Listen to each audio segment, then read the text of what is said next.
Alrighty. Hey everyone, this is General Rice the Historian, and today, after 1 month, we are back playing the Campaign Trail. So today, we are going to continue our series with Can We Win Maryland as the winning candidate. This time, we are going to play 1816, and we're going to be playing as James Monroe. Alrighty, so if y'all saw the last video of me playing with Madison, we are still on our streak with winning. So can we continue that today? Well, let's find out. Alrighty, so James Monroe, he was a Democratic Republican, we all know that, and he was from Virginia. Alright, so it says the heir apparent to President Madison is Secretary of State James Monroe, a friend turned rival turned friend of the president and a former colonel in the Revolution. He has been in American politics since the end of the 18th century. Monroe's name is something of a dual-edged sword. He is the third consecutive Virginian Republican Secretary of the state to seek the presidency, a fact that both Federalists and Republicans are wary of. In addition, the moderate streak of President Madison will force Monroe to a choice: moderate and integrate the Federalists, or stay firmly Republican to keep the old Republicans in order to keep the peace. Alright, so I guess this is our only option, Jeffersonian Republicans. So, alright. Alright, let's go normal. Alright, so Senator Cabot, with our convention nearing completion, how shall we convey our messages to Republicans in Washington?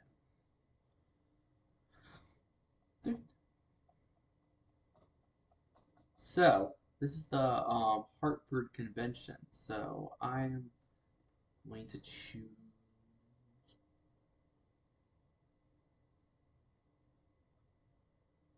Let's go with unity and compromise. A noble goal. How this is interpreted is out of your control, however. Alright. Alrighty, so let's see how we're doing. Okay, barely, 62%. Okay, alright. So unless we screw up, like, really, really badly, then Maryland should be in our favor. In the midst of a strategic meeting with President Madison, he brings your ambition to question. The presidency is a job that can make men weary. Washington passed away a mere 2 years after the party, and Jefferson returned to Monticello with less wealth than previously. Still, is the presidency for yours? I am confident in my abilities to lead. Peace with Britain will come soon, and the domestic situation will turn pleasant soon thereafter. Sure enough, word from Europe spreads of peace, alongside one last blow to the crown in New Orleans from General Andrew Jackson. Alrighty, so things are still looking good. So, okay, and the popular vote is very lopsided, so. Alright, with peace with the British crown achieved, how shall you go about pursuing unity in our republic? Regardless of the domestic situation, making peace with other powers is essential to preventing future wars. My intent come March is to ensure a more international friendly government. I have not but respect for Thomas Jefferson and James Madison, but they're great. No, I don't want to do that because, James Monroe, would want to, give respect, would want to be on page with Madison and Jefferson, if that makes any sense. So going against them would hurt his chances.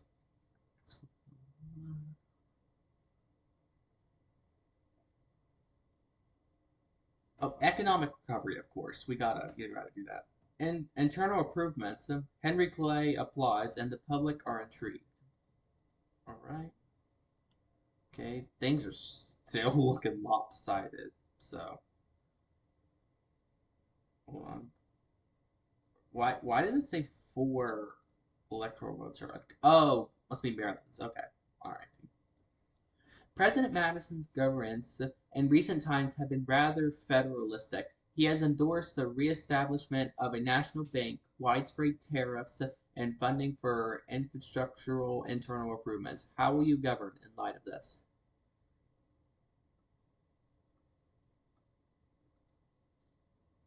Let's go this one.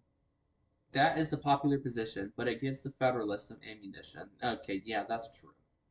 Rufus King has accused New York's Daniel Tompkins of defrauding him. This is troubling if true. However, I hope for a full investigation. The allegations are soon disproven, much to your relief. All right. Various statesmen across this country, most notably House Speaker Henry Clay and former presidential candidate DeWitt Clinton, have been strong advocates for internal improvement. The act of constructing trails and canals to ease travel, shipping, and trade. Do you support the use of federal funding for this objective? Well, I mean, we don't want to because, again, tariffs. So I'll go with left up to the states. Pivoting to the states can't hurt them. All right. Okay. So why am I still like looking at this? Like, I, I mean, it's looking like we're gonna win. So yeah. What role should the government play in fostering domestic industry and protecting it from foreign competition as new machinery and methods transform production? With trade issues being a major cause of the war with Britain, this remains an issue as ever. All right, so I think the popular position, I think back then was like, we wanted to trade with Britain. Um, I think the fourth one would be best. The balance is good, but there's one side clearly doing better than the other. That's true. Right, that did not hurt us at all. I mean, it'd be great if we could win New Hampshire. Alrighty. So, which stance will you take in managing westward expansion? Will you improve relations with American Indian tribes or maintain our national security? Um,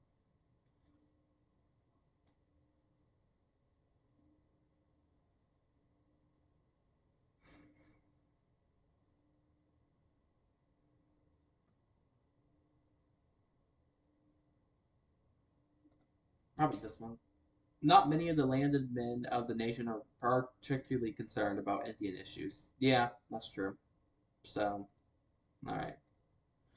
To what extent will you attack the Federalist Hartford Convention, the failed attempt by the party to drive New England to depart from the Republic? Even if. Okay, yeah, this one. Precisely. Alright.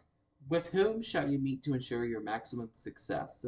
We want to go with, Madison, so he reaffirms his support. Alright. The nomination for the Jeffersonian Republicans is down to yourself. Virginia, Pierre William Crawford; New York's Daniel Tompkins; and Pennsylvania's Seymour Snyder. How shall you proceed? Hmm.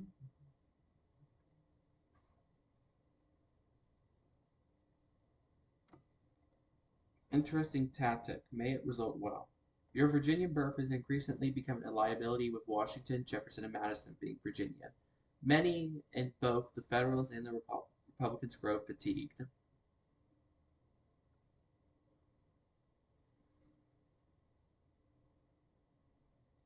Um, let's go this one. Calling back to three popular figures is never a bad idea. You are presented with a number of rumors regarding your Republican opponents. At your word, they will be presented. Um, let's go with Crawford. Virginia grows skeptical, but the Republicans grow less favorable towards him, however. All right. In a turn of events, William Crawford appears to be yielding in hopes of influence, and Snyder and Tompkins have moved to the vice presidential consideration. Well, in real life, they choose Tompkins. However, when we look at this, Tompkins. I think let's go with Tompkins. He ascends to your ticket. New York legislature was never considering anyone else, but he is respected. All right. While the Republic suffers from a strong drought and economic woes, Congress has recently passed the Congressional Salary Bill, or the salary grab, as it is pejoratively known, through the House and Senate. Shall you comment? All right, let's do this one. If the Federalists were stronger, she might have lost votes. Okay, but they're not strong, so. How do you plan to address calls for an anti-Monroe unity ticket? Some Federalists in Pennsylvania are proposing a Republican Federalist ticket to stop your ascendancy.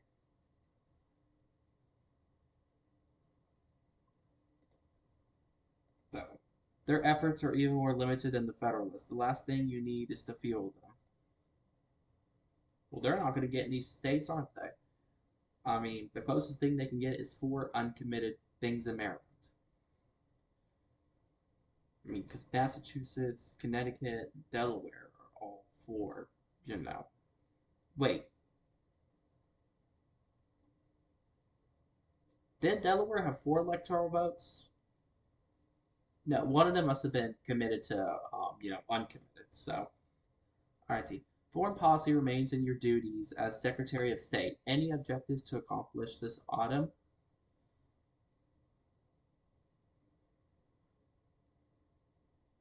The annexation of Western Florida. Expansion is popular but not pressing. Your health continues to be a bother in both your campaign and your secretary duties. Must you continue? Your health is a worry among the masses, but the Federalist problems outweigh your own. While on a visit with former President Jefferson in Virginia, the both of you receive a pamphlet related to Jefferson by Charles Pinckney. The pamphlet accuses you of abdicting during the war and claims that your lust for power is insatiable. Insatiable. Okay. Um,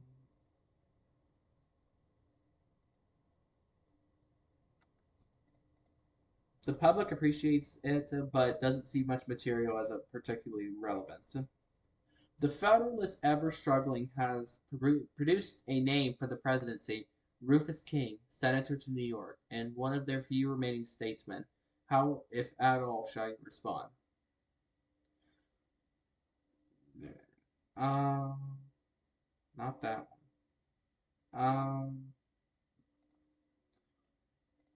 You should hold the advantage.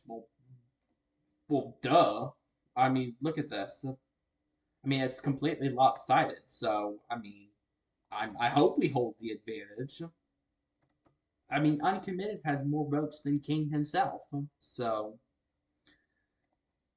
what shall be the principal avenue for the Republicans to attack the Federalists in this election? Focusing on the record of our party is key in the last 16 years. I mean, don't we want to attack the Federalists? Nothing wrong with this. The Federalist shape has been in a deep, steep decline. Yeah. Another diplomatic incident. The Russian diplomat to the U.S. has been arrested for the violation of a girl in Philadelphia. Head Minister of Russia to the United States, Andrei Degashov, has in turn accused our efforts of violating diplomatic unity, and Tsar Alexander has in turn banned American diplomats from his court. Your response? Right, this fires up the public outrage. Moscow retorts by claiming that enforcement against diplomats is fundamentally difficult, and if it were that simple, he would be apprehended and sailed to Petrograd. With your nomination for the presidency, what shall be your strategy in an effort to gain the broadcast electoral appeal? The Hartford Convention. Regardless of your strategy, the campaign has one last twist of events. For one last surprise to this campaign, Senator King has not acted the campaign. He allegedly only became privy to his nomination very late and is calling on Federalist surrogates to stand down. Um,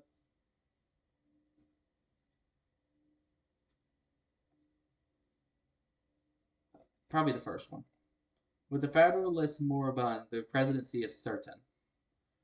I mean, and now we're just, this is very bizarre. Campaign is coming to a close, Secretary Monroe. To where shall the last of the Republicans' material and funds go?